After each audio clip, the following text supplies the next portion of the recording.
Some people call me a dreamer. Other people call me crazy. But I call myself a visionary. A vision of me. Look at me. Vision boarding is an amazing thing. Right now, sitting in your seats, you are visualizing things that can manifest. I want to ask you guys, close your eyes for a minute. Do you see yourself on this stage? Do you see yourself on this red circle? Open your eyes. Vision of me. Who do you see? I grew up in a household of visionaries, of dreamers. My parents are from Trinidad and Grenada. They came to this country and they had dreams of living that American dream. And I had to get this speech all the time, my siblings and I. And I know you got the same speech. Karen, we came to this country for you to be the best you can be. And I want you to go to college. I want you to get a degree. Then we want you to get a job. Not just any job, you know. A good job. Then you get your house. Then you get your partner. And then bring us all those grandbabies. And the Bible says, honor your mother and father that your days may be long. So, with visioning, I GPSed what my life is going to be like. I went to high school. I went to prom with the handsome guy. I graduated. I left home and went to college. And I got a degree in love. Yes, my freshman year, I met an older man at the ripe old age of 19.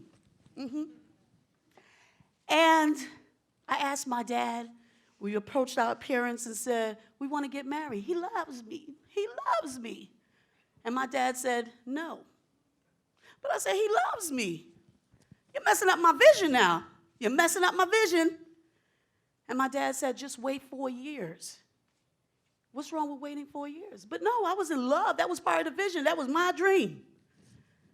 So we got married. We were the it couple. Handsome as can be. Oh, my goodness. Everybody looked at us like, oh, look at them. Black royalty, as you can see. And I was on cloud 9 when I tell you, traveling, loving life, loving each other, learning each other. He's going to college, getting 2 degrees. I'm struggling to get one. But I had the best treat. I had 6 kids. 6 kids. They're adults now, beautiful kids. Their ages are 26, 25, 25, and they're not twins. Don't judge me. 24, 23, 22. Yes, they've gone off to college, they have their own lives, and they're doing wonderful things. And him and I are celebrating our royalty family. And my cloud 9, all of a sudden, started to become a dark cloud. My vision ended up getting glaucoma. So, this wasn't on the plan. And when everything started changing, I started to go into something people call depression. But I wasn't claiming it because it's a mindset. If you allow those words to sink into your head, it starts to mess up your vision.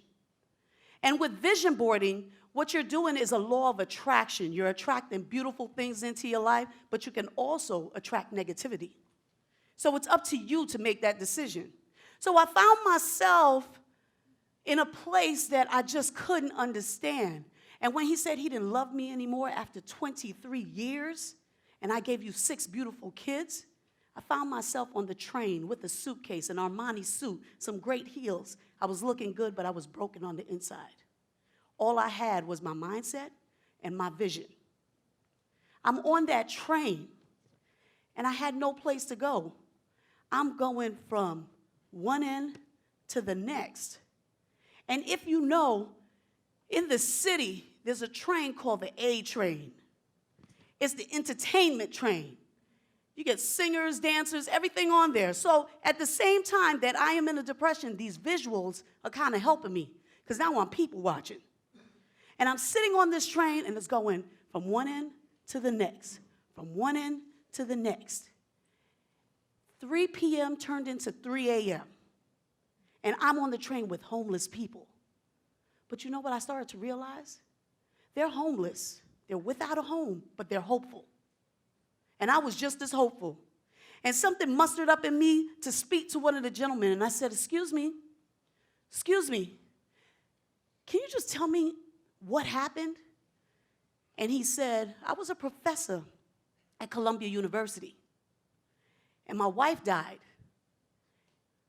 And I just crashed. He lost his mind, had a breakdown. He said, I couldn't recover. And now I'm on this train, and I just watch people, and I go back and forth, and I don't want to deal with the world. And in that moment, I had a wow moment, and I swear to you, it was God. It was God sending an angel to tell you, Karen, you have your sanity. You have your 2 arms. You have your 2 legs. Get up and do something. Stop crying about it. Some man told you he didn't love you. Instead of saying, why me? Why me? Say, yes, me. Yes, me.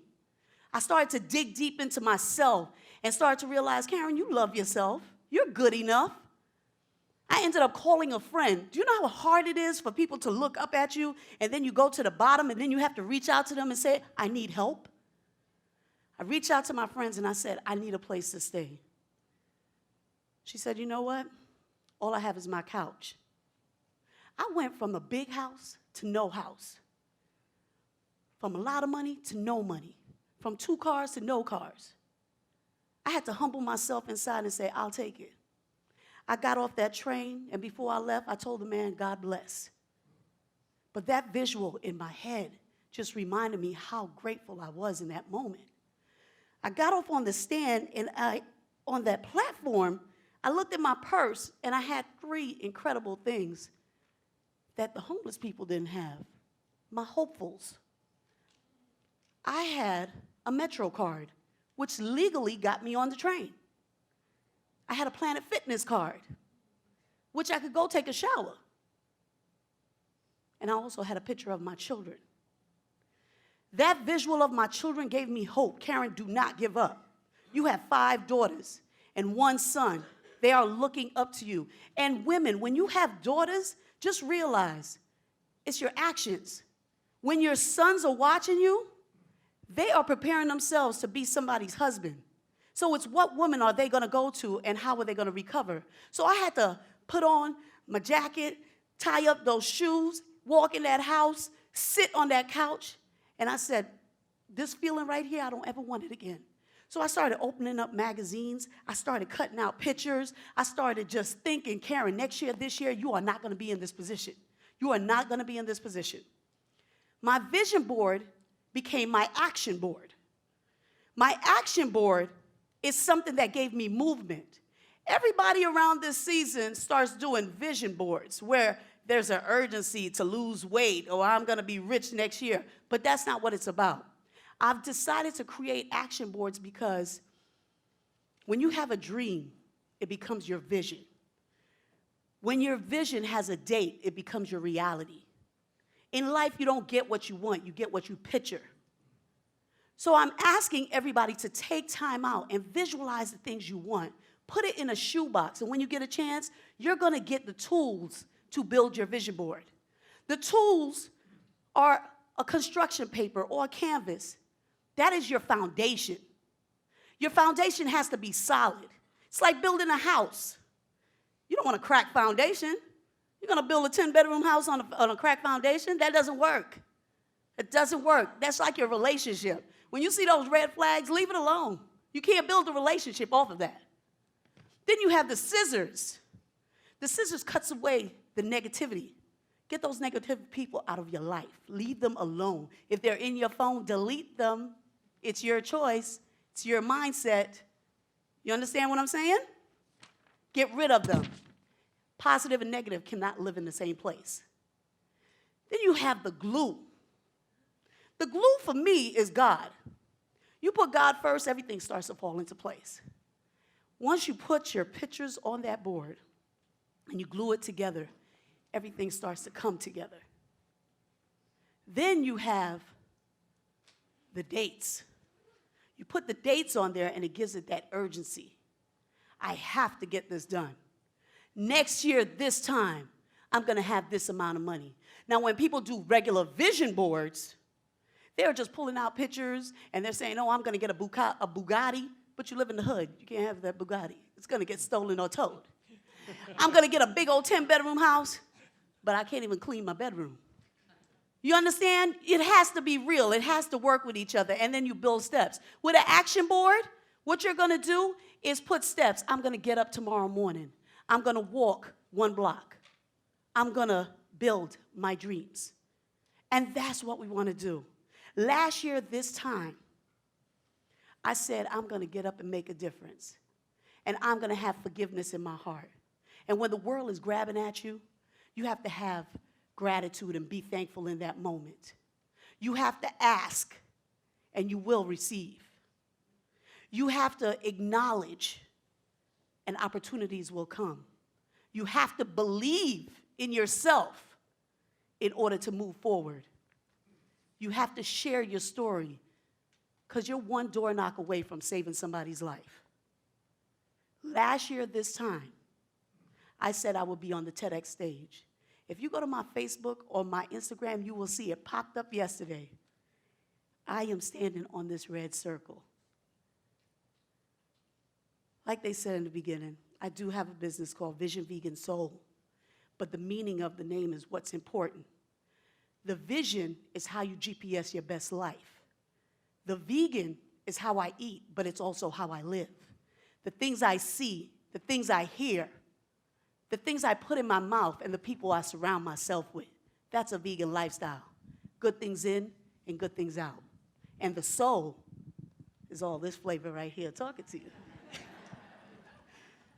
So my question to you is, you see the vision of me.